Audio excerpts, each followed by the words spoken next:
আমি আমার মায়ের সমাধি দেখতে যখন যাই এবং সেখানে যতক্ষণ থাকি ততক্ষণ আমি সালাম পাঠাই। এটা করি এই আশায় যে হয়তো এই আমল দিয়ে আমি আমার মাকে কিছুটা সাহায্য করিতে পারব। অন্ততপক্ষে কবরের শাস্তি থেকে কয়েক মিনিটের জন্য আমার মাকে মুনকার নাকিরের শাস্তি থেকে বিশ্রাম দিতে পারব। বোন প্রশ্ন করেছেন যে তিনি কি একজন অমুসলিম মায়ের কবরে সালাম দিতে পারেন? ঠিক। হ্যাঁ, কিন্তু এটা আমার মায়ের জন্য নয়, বরং মুনকার নাকিরের জন্য। হয়তো তারা আমার সালামের উত্তর দেওয়ার জন্য আমার মাকে শাস্তি দেওয়া বন্ধ করবে। যদি আপনার মা অমুসলিম হিসেবে মারা যান, আপনি কবর দেখতে যেতে পারেন। এটা ঠিক আছে, কিন্তু আপনি আপনার মায়ের জন্য ক্ষমা চাইতে পারবেন না যদি তিনি অমুসলিম হিসেবে মারা গিয়েছেন। আল্লাহ এটা নিষেধ করেছেন।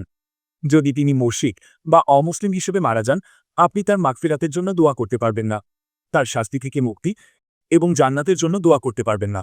এটার অনুমতি নেই। কোরআনে আছে, ইব্রাহিম আলাইসাল্লাম তার পিতার জন্য দোয়া করতে নিষেধ করা হয়েছে। তার পিতা একজন অমুসলিম ছিলেন, মুশরিক ছিলেন। তিনি পিতাকে প্রতিজ্ঞা করেছিলেন, যতদিন জীবিত আছে তার জন্য প্রার্থনা করবেন। আপনি জীবিত অবস্থায় হেদায়েতে প্রার্থনা করতে পারবেন, কোনো বাধা নেই। কিন্তু অমুসলিম অবস্থায় মারা গেলে তার ক্ষমার জন্য প্রার্থনা করতে পারবেন না। আশা করি উত্তরটি পেয়েছেন।